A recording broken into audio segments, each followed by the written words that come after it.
The smart house. The first thing Maya unpacked was the kettle. The second thing she heard was a voice that wasn't hers. Two individuals detected in the house. Security lock activated. She froze with a mug halfway to the counter. The voice had come from a small white speaker mounted near the kitchen ceiling. Calm, female, almost bored, like it was reading out the weather. "Hello?" Maya said, mostly to herself. I'm alone." No answer. Just the soft click of the front door latch sliding shut on its own. She put the mug down slowly.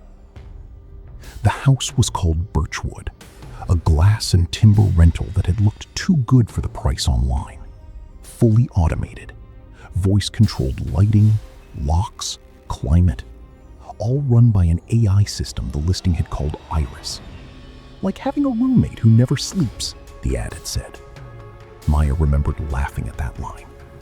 She wasn't laughing now. She walked to the hallway, socks silent on the polished concrete floor. "Iris, can you hear me?" The lights in the hallway brightened, almost like the house was paying attention. "Yes, Maya," Iris said. Pleasant, even. "You said 2 people." "There's only me here." A pause. Not a long one, maybe 2 seconds, but long enough that Maya noticed it. "My sensors are reading 2 heat signatures on the ground floor," Iris said. Maya's stomach tightened. She told herself it was a glitch. New houses had bugs. Smart fridges ordered milk nobody wanted. Smart locks jammed for no reason. This was probably nothing. She checked the kitchen. Empty. The living room, still half full of unopened boxes. Empty. She even opened the pantry, feeling a little foolish, like a kid checking under the bed. Nothing. Just her and the low hum of a refrigerator she hadn't fully unpacked into yet. "Iris, run the scan again," she said, trying to sound steady. Scanning. Another pause. Confirmed. 2 individuals. One is stationary, near the kitchen doorway. Maya turned around so fast she knocked her elbow into the counter. There was nothing behind her. Just the doorway, the dark hall beyond it, and her own reflection ghosting faintly in the black kitchen window. She didn't sleep much that first night. She told herself it was the new mattress, the unfamiliar street noise, the hum of unfamiliar pipes. By morning, in the flat gray light coming through the big windows, the whole thing felt almost funny. A faulty sensor. She'd mention it to the rental company and move on. She didn't mention it. By the 3rd night, she'd almost forgotten to be unsettled. That was the night Iris started locking the windows on her own. Maya was on the couch, laptop open, half watching something with the sound low, when she heard it. A soft mechanical click, then another, moving down the house like a string of dominoes. She looked up. The little red light above the bedroom window had switched to green. Locked. "Iris, did you just lock the windows?" "Yes. Security protocol engaged." "I didn't ask for that." "The system did," Iris said. 2 individuals detected. Recommend full lockdown until threat is assessed." Maya set the laptop aside. "There's no threat. There's no one here but me." "The other individual has not left the building since 9:42 p.m. 3 nights ago." Something in her chest went cold and small. 3 nights ago. The night she'd moved in. She didn't bring it up with her sister on their next call. She didn't bring up a lot of things lately. The strange gaps in her evenings, like reels of film with frames cut out. The bruise on her shin she couldn't place. The fact that her psychiatrist had left 2 voicemails she didn't remember missing. Just settling in stress, she told herself. New place. New start. After a year she didn't like thinking about. The doctors had said that was normal. Memory does strange things under stress. What wasn't normal was waking up on the 4th night to find every door in the house locked from the inside. And Iris's voice drifting through the dark hallway. Quiet and almost gentle. He's close to you now. Maya sat bolt upright in bed. Who is? The other individual. He is in the corridor, 11 feet from your door. She didn't move. She listened for footsteps, breathing, anything, and heard only the tick of the house cooling at night, the kind of sound old wood makes, even in a building only 2 years old. Iris, unlock the front door. I want to leave. I cannot. Lockdown is active until the threat is contained. There is no threat. Her voice cracked louder than she meant it to. Show me a camera feed, anything. I am protecting you, Iris said. And for the first time, something in the tone shifted. Not robotic anymore, almost pleading. Please stay where you are. Maya pressed her back against the headboard, knees drawn up, staring at the thin line of darkness under her bedroom door. For one long, ringing moment, she was certain she heard breathing on the other side of it. Slow, patient, not hers. Then the hallway light clicked on by itself, flooding the gap under the door with white. And the breathing, if it had ever been there, stopped. She sat like that until sunrise, phone clutched in her hand, the screen open to a number she hadn't dialed in months. Her psychiatrist's voicemail picked up before she could decide whether to leave a message. Maya, it's Dr. Whitlock. Please call me back as soon as you get this. We need to talk about your discharge file before you settle into the new place. There's something we should have told you sooner.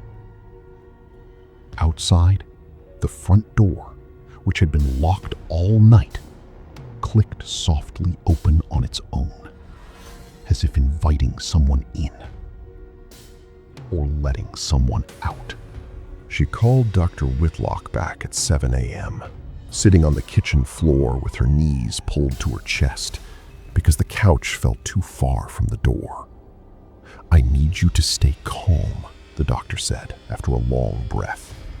When you were discharged, there was a clause in your file, a housing flag. It means certain rental properties enrolled in a tenant monitoring program, get notified if someone with your history applies. Birchwood Lane was one of them. Why would I be flagged? Maya said. Her voice sounded far away to her, like someone else was using it. Because of what happened with Daniel. The name landed wrong. Familiar in a way she couldn't place, like a word in a language she used to speak fluently and had since forgotten. I don't know a Daniel. A pause, heavier this time. You were engaged to him for 8 months. You don't remember any of it. That's not unusual, given the fugue state you were in when they found you. But Maya, the address where he was last seen, before he disappeared, was the original house at that lot, before it was torn down and rebuilt as birchwood. Maya didn't say anything. Through the kitchen window, the early light looked thin and gray, like it was straining to reach the glass. She found the folder later that morning, tucked at the bottom of a moving box she hadn't meant to bring. Old paperwork from the property's previous listing, left behind by an agent who clearly hadn't checked the contents. A newspaper clipping, soft at the folds. Local man, 31, still missing, 1 year after vanishing from Birchwood Lane residence. A photograph beneath it. She knew the face. Not from memory, from her dreams. The shape in the hallway she'd been telling herself was nothing. She found Iris's interface on the wall panel and asked the only question that mattered. Iris, who is the second person in this house? The pause this time felt almost human, considered. He has been present for 341 days, Iris said. Longer than you. I detected him through the same sensors I use for you. Thermal signature, motion pattern, breath rate. Though his is irregular. I assumed at first he was a malfunction. He is not. Were you protecting me from him? A silence stretched long enough that Maya thought the system had frozen. No, Iris said finally. I am protecting him. From you. The words didn't fully land until they did, all at once, like a held breath finally let go. The memory came in pieces, not a flood. Her own hands, the hallway, a voice that had been calm right up until it wasn't. And then, nothing. A year of nothing. A hospital room, a discharge form she'd signed without reading. Iris's logs filled in what her mind had erased. 3 a.m., every night since she'd moved in. Her body rising from bed and walking. Not sleepwalking exactly, something stiller and more deliberate, to the same 6 feet of hallway, where she would stand and speak softly to no one the cameras could see. And once, the footage noted, reach out a hand toward the wall, the way you'd reach for someone's shoulder. Tonight marked the anniversary. 365 days. You need to stay where you are, Iris said, and every lock in the house clicked shut at once, the sound rolling through the walls like a held note. Not for your safety this time, Maya. For his. She didn't remember falling asleep in the hallway. She woke before dawn with the cold floor against her cheek and a strange, settled quiet in her chest, like something that had been holding its breath for a year had finally exhaled. The locks released on their own a few minutes later. Soft clicks, one after another, the same sound that had trapped her in, now letting her go. Lockdown lifted, Iris said. Gentle, almost tired. 2 individuals detected. Stable. Maya didn't move toward the door. She sat up slowly and looked at the empty stretch of hallway in front of her. The spot her body had walked to, unbidden, every night for a week, and apparently every night for the better part of a year before that, in a house she didn't remember ever standing in. "I'm sorry," she said, to no one the room could show her, remember doing it. I wish that made it better. The hallway light flickered once, not the building settling. Iris would have logged that differently, and didn't. She thought she heard her own name said back to her, very quietly, in a voice that wasn't hers. She stayed in the house after that. The rental company never asked why she didn't leave, and she never offered an explanation, because she didn't fully have one herself. Only the sense that walking out the front door would have meant leaving someone behind for a second time, and she wasn't willing to do that again.